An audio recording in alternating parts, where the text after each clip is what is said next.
then. How appropriate for what's ahead. Welcome back to another chapter of the Yakuza saga. Last time we just completed the trifecta, the three-part story arc, the small story arc, the three guidance, in which everyone is separated. There were three separate groups, and one containing the androids, as well as Wong and Krillin. They escaped from the bar Fate, as well as the Yakuza to Kami's lookout. Well, actually, Dende's lookout. The Saiyan boys have looked over some activity from the Yakuza, and they were shocked that Ko and Sion is a part of it, as well as the women who were trapped in Mikado and they had to survive, while also fend off more Yakuza, as well as discover Mikado's mind-controlling secret, which is labeled like A3, and Lian believes that there is actually an electric current going into the gator cortex, which is manipulating all three bouncers, aside from cloning the Yakuza members, even the deceased ones. Let's hope they don't come across another bio-lizard. So, let's get this thing started. This is one of my favorites, by the way. Chapter 7, Here Comes the Cavalry. The full moon casted its soft glow through the glass dome, and it wasn't a very pretty sight. It never is. As mayhem was occurring below, numerous Yakuza, including Sion, Volt, and Ko, gathered around their Oyabun, and he was furious at their failures, which is Doragon. Imbeciles! His balled up hands left a mark at a nearby stone cot, the one where Dominique was. I will not stand incompetence by the likes of you! These intruders better not escape within our grasp, and yet they have managed to wipe out most of our brethren, even our human chimera hybrid. But no matter. My sister still hasn't been found. As shameful as it is, I must perform the unthinkable. He then faced his Koban again. I need your fingers. He gestured his own fingers, causing a distinctive Yakuza member march up to him. He showed no fear nor remorse, just plain indifference, no emotion. The gangster went toward the Tower of Terror, and he forced his right hand on the cot. His left drew out a large blade from his pocket. The man never quivered nor squirmed, not even when his master raised it into the air. He threw it down as quick as lightning. But the blade missed the subordinate's fingers by a mere few inches. His hand was still bound, though, and the observers muttered and sighed with relief. But Doragon wasn't done. Yet. He immediately dropped the steak knife and snapped all of the man's digits all at once like flimsy twigs, rendering him in sharp, sudden pain and brutal agony. With quick movements, Doragon stuffed a cloth into his mouth, minimizing his screams. He just stood over him and spoke coldly. Now you'll have to remove your fingers. Two others dragged the severely injured man away. The rest of the Yakuza just stood there, shocked and shaken. It wasn't done. Now I need yours. Volt Kruger. Floods of resentful memories raced through the Oyabun's mind, from his treachery to his bloody escape after Echidna and her men shot him, to his final bouts against him at the gallows. To suit the vengeful occasion, he actually removed his hood, revealing the same blonde locks hanging down at the sides, but also the top of his scalp as well as his face showing various burns and stitches. How I have waited for this. He slowly marched up to him, ready and anticipating his punishment. Sion and Ko simply just gazed at the horror. The Yubitsume was about to resume. My, that's surely a scary establishment there. The Yakuza shifted their attention behind them as a small tyke with a cheery voice challenged them, then made a fighting pose while he hovered above the floor. I sensed some incredible dark key here, and I followed it. So you must be the culprit. And you're the one interfering with my ceremony. Bolt, Yakuza, slay him. You're gonna have to do better than that, Doragon. Supervillain wasn't the least bit phased on how he knew his name, yet the young fighter was prepared for battle. Back at Dende's lookout, "It's Chaosu! Go get him, buddy!"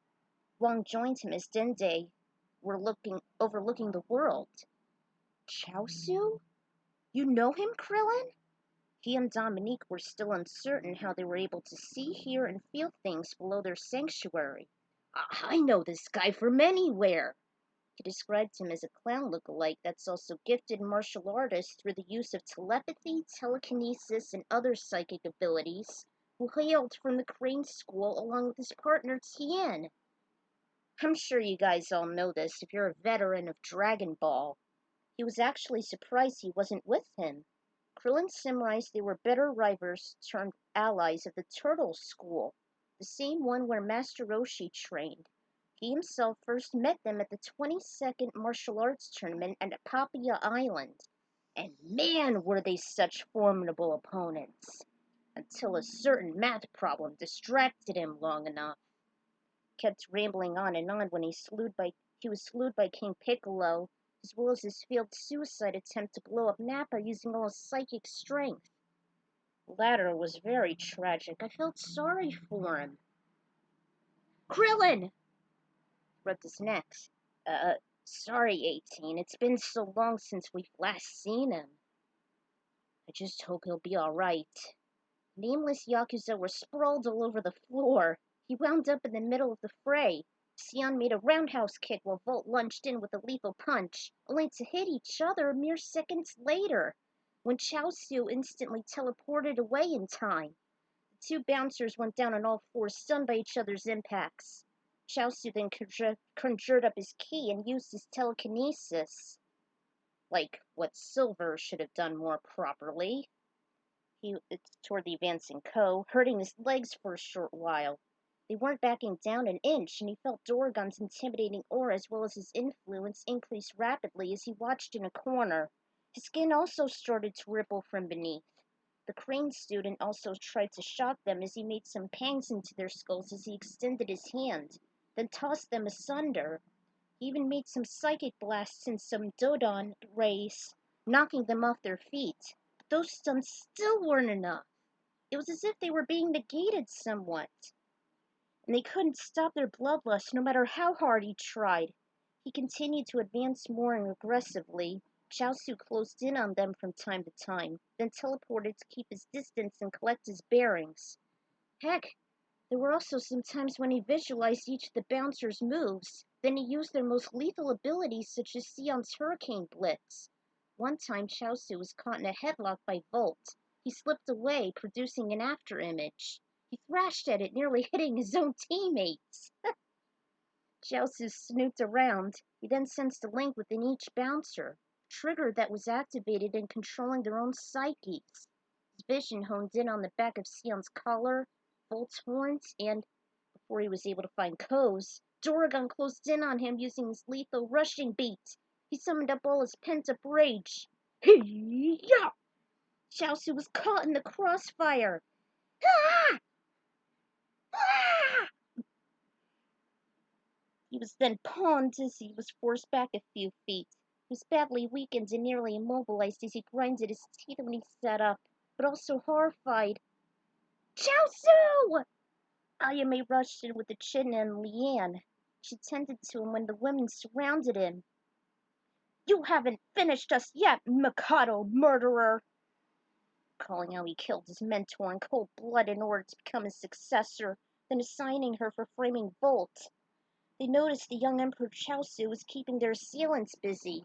Although they doubted a person that size would be too much of a threat, Ayame was very ecstatic to see him after so many years, but was also horrified with Dorgon's ever-growing might. 3 women, including their shaking friend, were taken aback by Dorgon's prowess. He was about to lunge at them all at once until a fiery jet crashed and burned several feet away from the dome. The entire sky was being lit up like the 4th of July.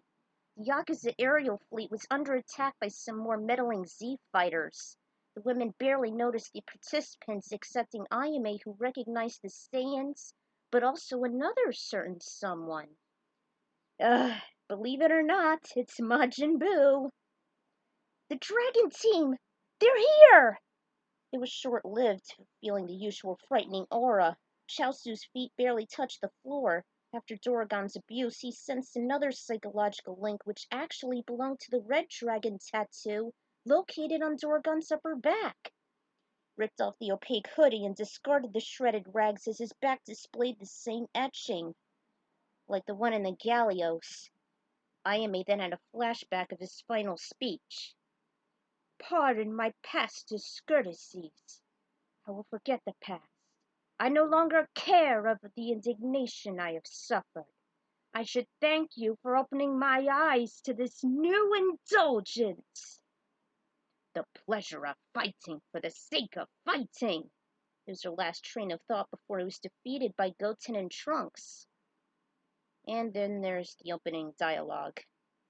The female Z-Fighter became so helpless and horrified she couldn't move. She barely even noticed when he declared, If the Yakuza won't get the job...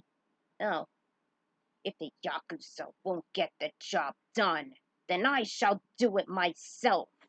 I will destroy the whole lot of you!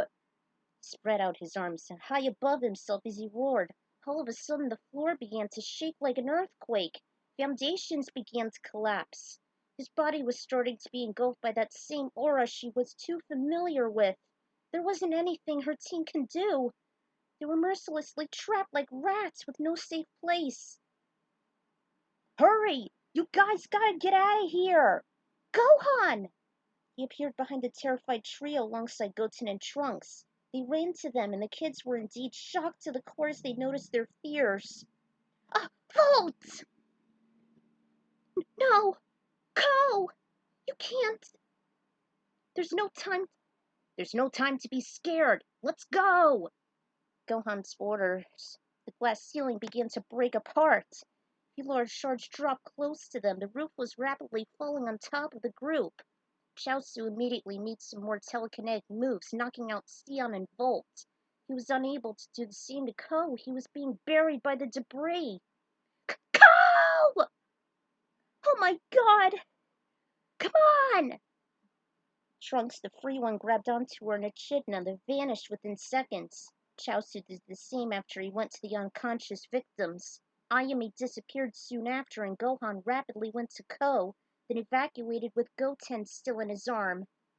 Soon after, the entire dome was falling apart, leaving an enraged Doragon in its ruins. The shockwave became too much for the adjacent towers as they fell and tilted over each other like dominoes.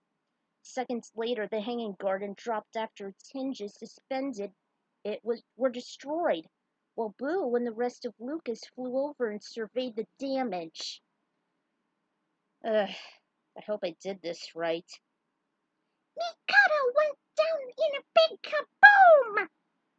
Minutes had dragged on before the thick layers of smoke, dust, and ash finally dissipated.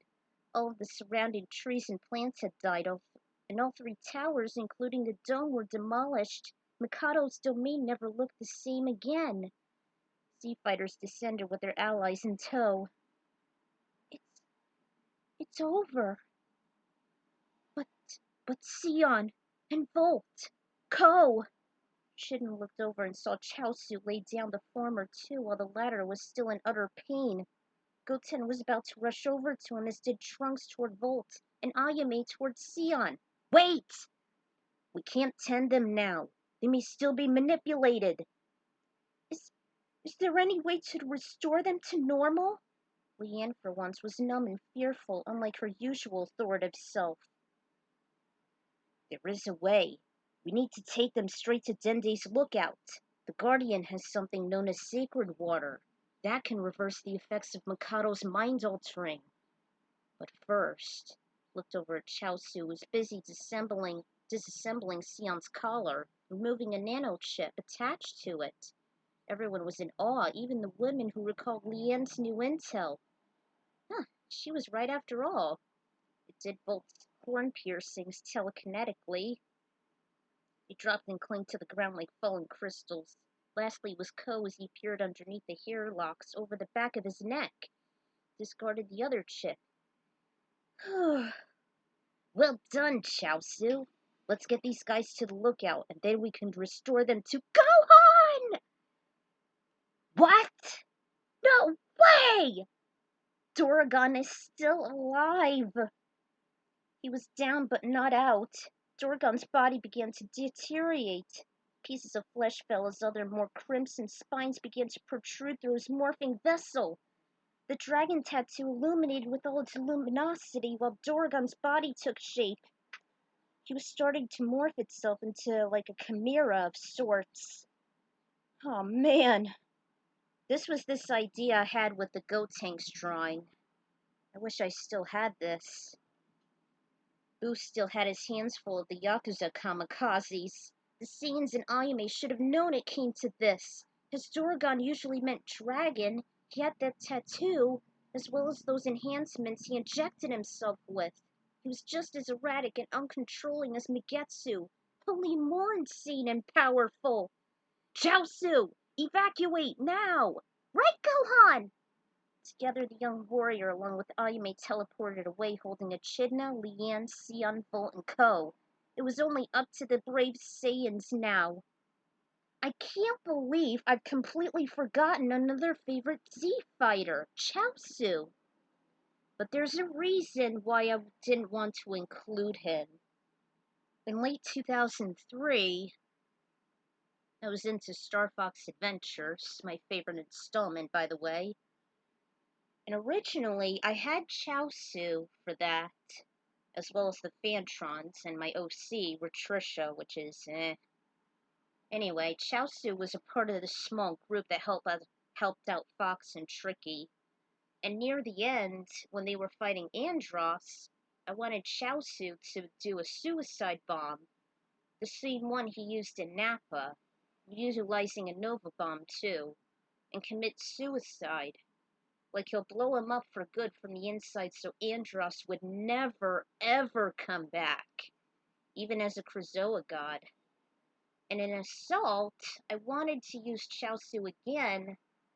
I'm sure you guys have seen the movie Ghost, right? With Patrick Swayze.